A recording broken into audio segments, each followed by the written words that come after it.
talk about how to get to a 500-pound deadlift. Now, you see a lot of guys out there who do, 800 pounds. You see Dan Green, Mark Bell, Jesse Burdick. These guys I follow. Other powerlifters, the Russian powerlifters. I can't remember their names right now, but just massive beasts, and they deadlift a lot of weight. And one thing I'm really passionate about in my own workout programs and weightlifting and fitness programs is the deadlifting.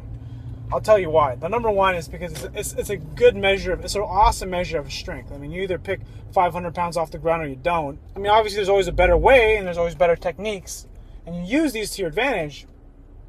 But here's my thing.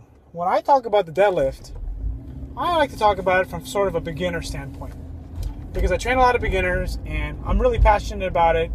So I don't really get to train a whole lot of high-level athletes. And I figure, hey, why not get the perspective of someone who's a beginner, or someone, I mean, I wouldn't call myself like a real beginner because, I've been training for a long time, just not with the barbell lifts. Anyways, how to get to a 500-pound deadlift. So my best kind of official pull for myself personally is a 445-pound conventional deadlift and a 485-pound sumo deadlift. Now, how can someone tell you how to get to 500 pounds when they haven't lifted it themselves? Well, I'll just tell you, I'm pretty much 99% confident I can hit a deadlift. I'm just really conservative with my lifting, and the reason why, because I have a hip and low back problem, so I make sure that I'm really strong. So when I pull, I don't pull at my absolute limit, for the simple reason is I don't want to get injured, and I like to keep training. I like to train. Sometimes, like most recently, I've been training at a pretty high volume, so my body's worn. So I don't have like a strong lifts program where I'm training like every other day. I train pretty much every single day, and because I kind of have a lot of knowledge of injury prevention and about massage and foam rolling and a lot of mobility and corrective exercise, I can kind of get away with a lot of the way I train, because I know my body really well, number one, and number two, I know kind of how to mitigate some of my training. So how can we get you, or since you're watching this video and you're listening to, how do we get you to a 500-pound deadlift? Well, let me tell you a little bit about my story and kind of where I'm at with the deadlift, or how I started. One of the biggest factors for me personally with the deadlift was my grip strength. So, that's kind of where I sort of hit my first plateau. It's like I couldn't hold the weight. Like my legs can carry more weight, but my hands could not hold or grip the weight properly. And it took a lot of time to kind of build that strength into my forearms and my grip. And during this process, I also learned how to pull better from a better position.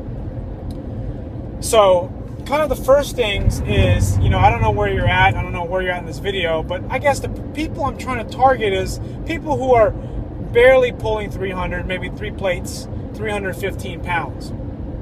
And when you're trying to pull 500 pounds and you're trying to get really, really strong, one of the things that you really have to develop is the form and the technique. I know you hear this a lot all the time, but keep in mind that my background and experience is with beginners. It's with regular people who have day jobs, and some of them don't want to deadlift or don't have the skill capacity to deadlift lots of weight, for the simple reason that they just can't train frequent enough.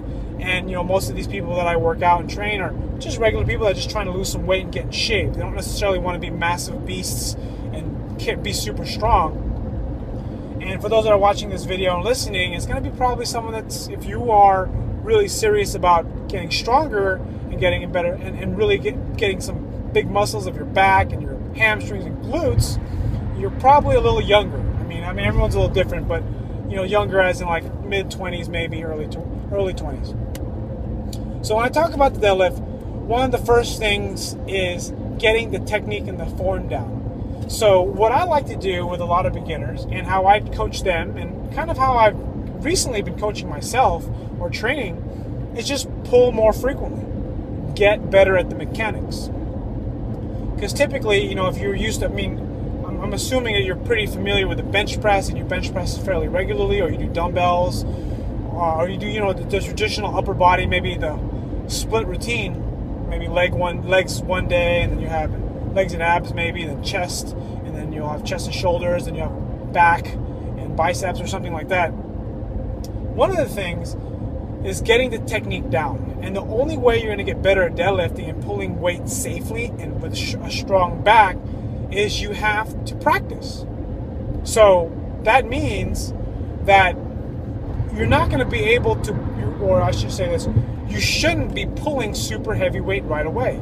There might, depending on your form and technique, you might have one day where you'll pull really heavy or heavier for you, for whatever level you are, for sets of 3 to 5 reps. If you're trying to hit this 500-pound deadlift within, 16 to 24 months, maybe sooner depending on your capacity and skill level.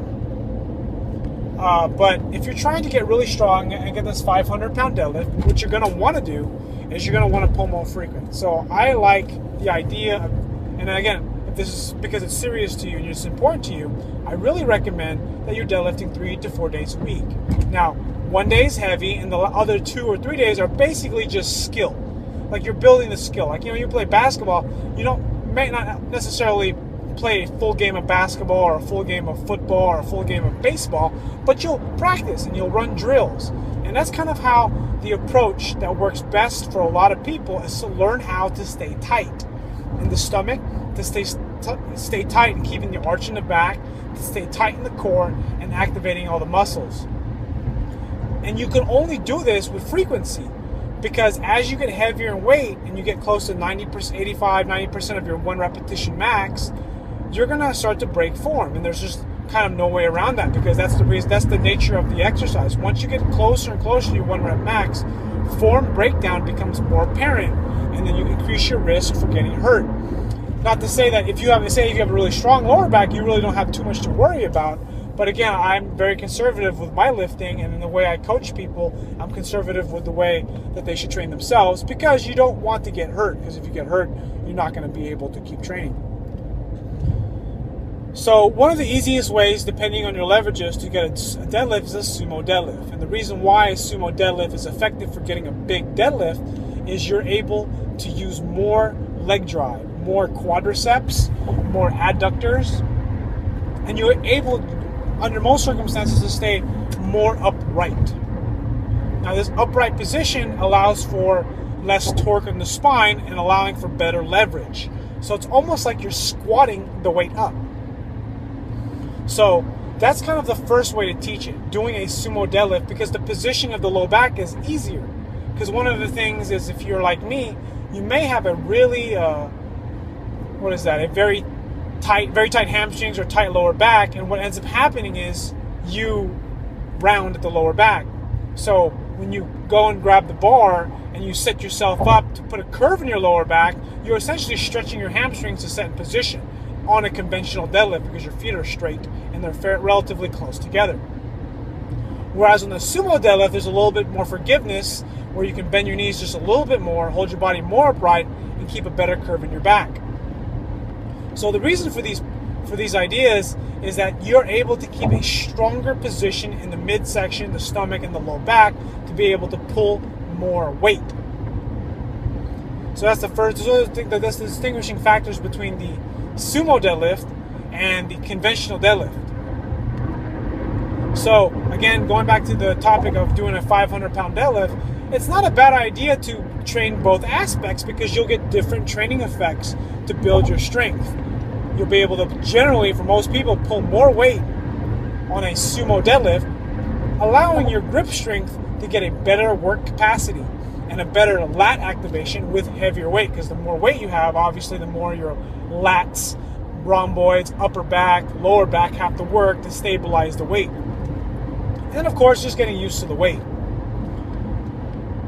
The other thing is, again, like I said, the grip strength is, the bar you use can actually make a big difference. Like if you're a big guy and you're tall, like 6 foot, I'm 5'8", so, but someone who's 6 foot generally will have bigger hands.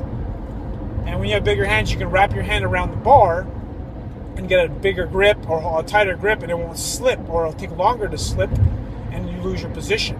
So what I do like the most is if people focus on getting a thinner bar, like an Olympic bar, that's just, I think, I want to say 29 millimeters, maybe 27. And you'll know, because that's the biggest difference for me. I learned to pull big weight with a thinner bar, and that allows you to get a bigger that allows you to wrap your fingers in there better. Whereas on a thicker bar, because in my gym we have these thicker bars that are used on the bench press and the incline press and the squat rack, is that my hand doesn't wrap around as tightly and it's much harder. Now you can get a better training effect from that by strengthening your grip, but if your lower back and glutes are so much stronger than your grip, it's kind of hard to train big weights more frequently. Because I remember one of the things that I did to build my strength was deadlift 315 pounds multiple times, sets of 5. And what I did was I essentially overreached. I did like 5 sets. I did like 10 sets of 5, something like that. I freaking murdered my grip. And by like my forearms were so sore, my fingers hurt. I had calluses that I've never had before that I got to build up. And it just takes time. So getting lots of repetition work in will definitely help with a thicker bar. But depending on where you're at in your training, you're going to want to focus more on strengthening your leg, lower back, basically your full body. Because if you do a thicker bar and your grip is giving out on heavier weights, but then your lower back and glutes are able to tolerate more, you're going to have this huge divergence in training. The second piece is that if you have a thinner bar, you'll be able to hold the bar longer and get more training with the lower back and glutes and upper back and lats. Because one thing that I've gotten from heavy deadlifts is my lats have gotten this really, over the last year, very thick and much more wider just from having to pull much more heavier weight. Because the position of the way the deadlift does, it really helps develop your lats. Think about holding 300 to 400 pounds, 500 pounds, close to 500 pounds on your grip and having to retract your shoulder blades and pull your shoulder blades down and pull your shoulder blades back. What that will do is make you work so much harder to activate those muscles and then really hold the grip bar as tight as you can. Pick a stance, either conventional or sumo, and just get really good at that. Build yourself up to get that form and technique down. Learning how to drop your hips a little bit before you pull, retract your shoulder blades and activate your lats, and pull that bar through a straight line as much as possible, or even in a little bit, because that will allow for much more leverage. You want to think of a seesaw, because you want your butt to drop, your body and shoulder blades to come back as the bar comes up. Because it's not so much that you're pulling the bar up like a row, which is the mistake that most people make in the beginning. It's more like you're using your shoulder blades, back, lats, and glutes, hamstrings to lever backwards and fall almost backwards while activating them while the bar moves into your body, or moves up and into your body. Or I should say you're moving your body into the bar as the bar moves straight up. Because the bar is going to move at a straight line path because that's the most efficient, effective way for the bar to move. If the bar moves away from you, that's when you can hurt your lower back, or your lower back will get really tight.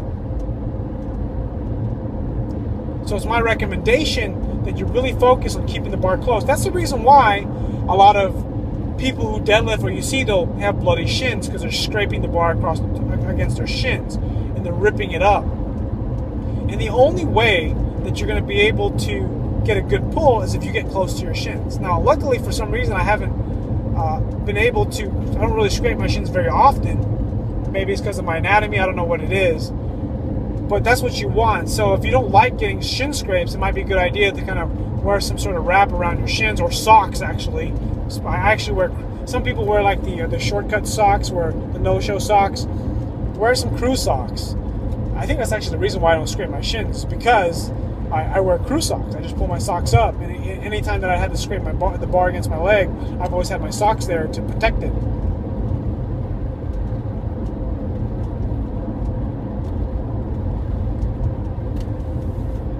And just like with any movement you're trying to get better at, as you increase the weight, your technique will change as the weight gets heavier. And you don't want that. I mean, that's what will happen, because you'll learn what's going to be best for you.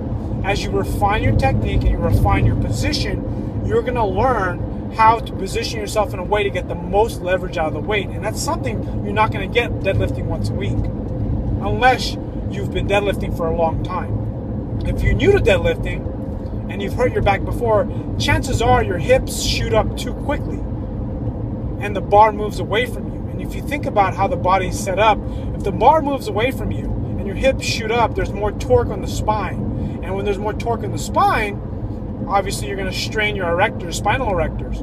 So what you're going to want to do when you deadlift heavy weight is you're going to want to sit your butt down, lean back, squeeze your shoulder blades together, push your hips through, and squeeze your stomach tight.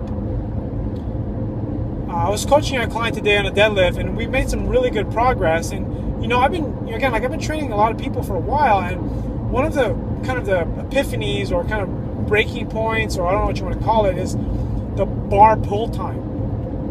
Because sometimes what happens is there's a little bit of space between the barbell and the actual the weights themselves, so that when you pull the bar, there's a click. If you can imagine, the plates are in the hole of the plates, and then you pull the bar, and the bar will press against the plates. You get this click.